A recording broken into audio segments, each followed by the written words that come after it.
Hey Joy family, happy Thursday to you all. It is great to come to you again from my office studio here at church.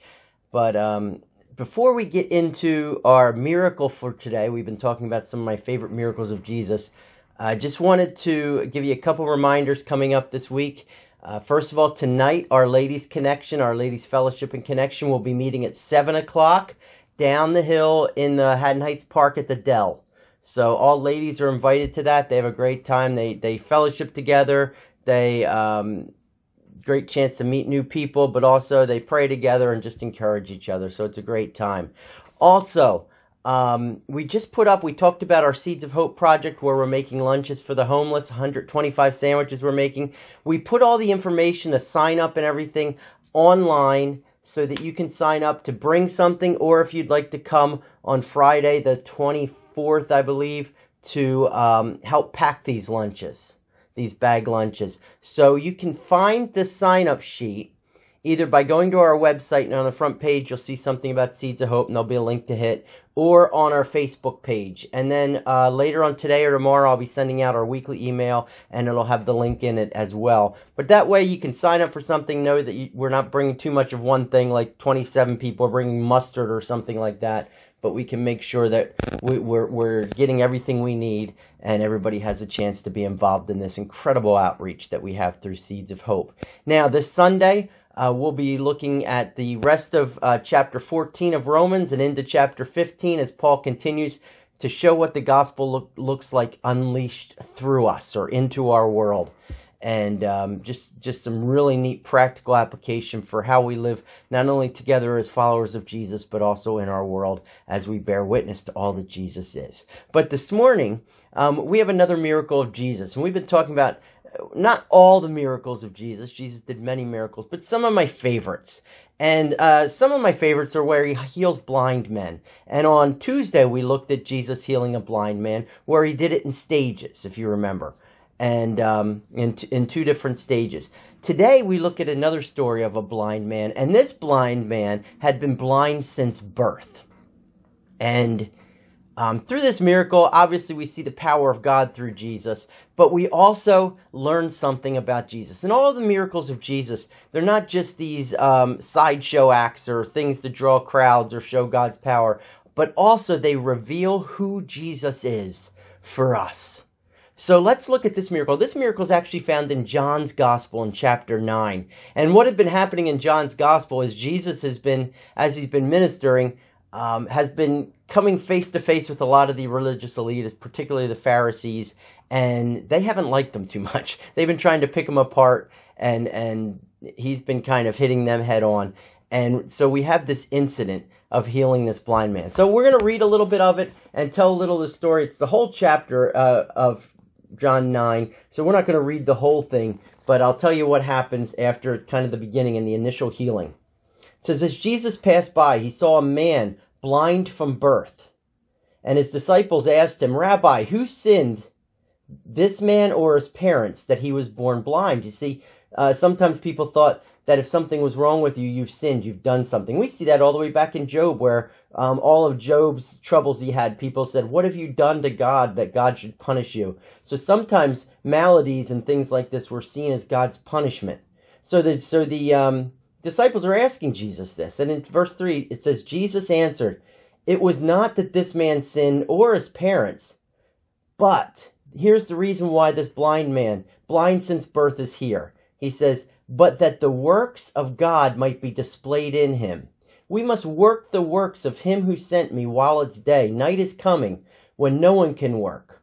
As long as I am in the world, I am the light of the world. So he says, this man's here for God's purpose, to reveal me. And I'm not going to be here forever.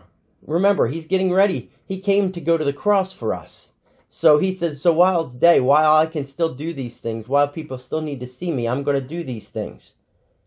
And then he says, so as long as I'm in the world, I'm the light of the world. Now, think of this. Blind man, darkness, right? So he can't see. So Jesus is the light of the world. And it says in verse 6, having said these things, he spit on the ground and made mud with his saliva. Then he anointed the man's eyes with the mud. and said to him, "Go, wash in the pool of Siloam," which means sent. So he went and washed and came back seeing. So this is the second miracle where we're looking at that Jesus heals blind man. Second time he spits too, which is really interesting, isn't it? Jesus spit on the guy's eyes that we looked at on Tuesday. Here he spits in the mud and he makes a salve almost out of mud, and then he puts it on the man's eyes and then tells him to go and wash. And after he washes, he comes back seeing. And there's some really neat things happening in this that I want to get to. But I want to explain what happens afterwards, because this is only 7 verses of like 41 in the chapter. So it goes on, this story goes on of what happens to him. And basically, here's what happens. All the people that knew this guy, they say, wait a minute, this looks like him, but it can't be him because he's blind. And other people say, no, it's him. And finally the guy says, no, it is me. It really is me. And they said, well, how were your eyes open? How can you see? And he told the story. This man, Jesus, came to me and he rubbed this on my eyes, told me to go wash, and now I can see.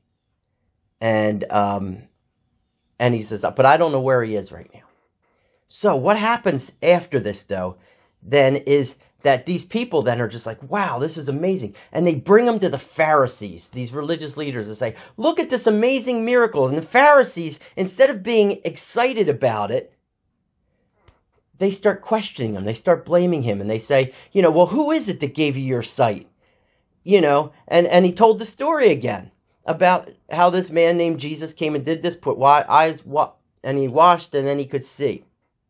And some of the people said, this man isn't from God. First of all, this is a Sabbath, and he's healing on a Sabbath. What man of God would do that?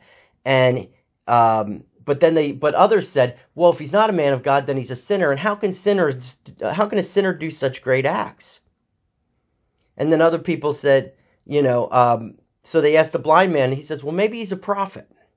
And the Jews didn't believe him. So what they do is they start to tear this guy apart, and they said, we're going to go see his parents, because maybe he's lying. This is a whole story made up, all the hype and everything, and this guy's kind of with Jesus, and they're making it up to make Jesus sound like he's more than he is. So they go to this guy's parents, and they said, this guy's parents aren't going to lie to us. And they go tell him, and they said, listen, this is our son. And they say, well, what happened to him? And they said, well, he was blind since birth. And they say, well, tell us what happened. He says, well, this guy's an adult. My son's an adult. He can speak for himself. So they say, so go ask him what happened. Because they don't want to tell what happened, because they don't want to get in trouble by the Pharisees as well, or thrown into the same thing. So for a second time, they go to this blind man, and they said, give glory to God. Whether this man, we want to know, we know that this man is a sinner. So they say, come around to our way of thinking. We know this guy's a sinner. So just fess up that it was a fake. And here's what he says in verse 25, this once blind man. He said, whether he's a sinner, I do not know. One thing I do know, that though I was blind, now I see. Isn't that awesome? And it goes on with what happens is then the Pharisees get madder at the guy, and the guy says, what is so hard to believe? I was blind, now I can see. How can you say this guy's a sinner because he does this, and God wouldn't work through somebody who's not a sinner in this way? So what the Pharisees do, instead of coming around and saying, yeah, you're right, you know what they did? They cast him out. And they say, he's obviously lying, so get out of here. You're outcast from our community, which is amazing. Jesus hears that the guy got outcast, and he goes and finds him, right? And he says to the guy, do you believe in the Son of Man? The guy says, and who is he, sir, that I may believe in him? And Jesus said, you've seen him. I'm the Son of Man. And I'm speaking to you. And the guy says, Lord, I believe. And this guy worshiped him. This guy came around and he worshiped Jesus. And then in verse 39, it says this, Jesus said, for judgment I came into this world, that those who do not see may see, and those who see may be blind, or those who think they know who God is aren't going to see him because they're looking in the wrong places. So what is this miracle all about then? It's kind of a long miracle. Well, it's a short miracle, and then the things that happen after it all support what God's telling us about himself, or what Jesus is telling us about himself in this miracle. And in order to understand it, we need to go all the way back to Genesis chapter 2, where Moses explains creation, especially the creation of man. And with the creation, God spoke everything into existence. He said, let there be light, and he created the heavens and the earth and all of these things. But when it came to man, the crown jewel of his creation, made in the image of God, the highest point of creation, it said, God formed man out of the dust of the earth. So he formed him with his own hands. Now, why that's interesting is because this is how God gave man life. And then it says he breathed into his nostrils the breath of life. So in giving life, God came down and he got personal. Everything else was just speaking, but here God is getting personal in creating mankind. And he's getting his hands dirty in the dirt to give life. Now, fast forward to the New Testament. This whole idea that the blind may see the light of the world is speaking of salvation, right? Or new life in Christ. So Jesus is basically saying, I've come that the blind may see, or I'm coming so people's eyes can be open so that they can see the light and see salvation that comes from God. So how does Jesus give that? Well, he spits in the mud, spits in the dirt and makes mud. He gets his hands dirty and then he puts them on the man's eyes. He gets personal. He gets his hands dirty. You see, in this miracle of miracles, this healing of the blind man, you know what Jesus is saying about himself? I have come to you to get personal, to get my hands dirty for you.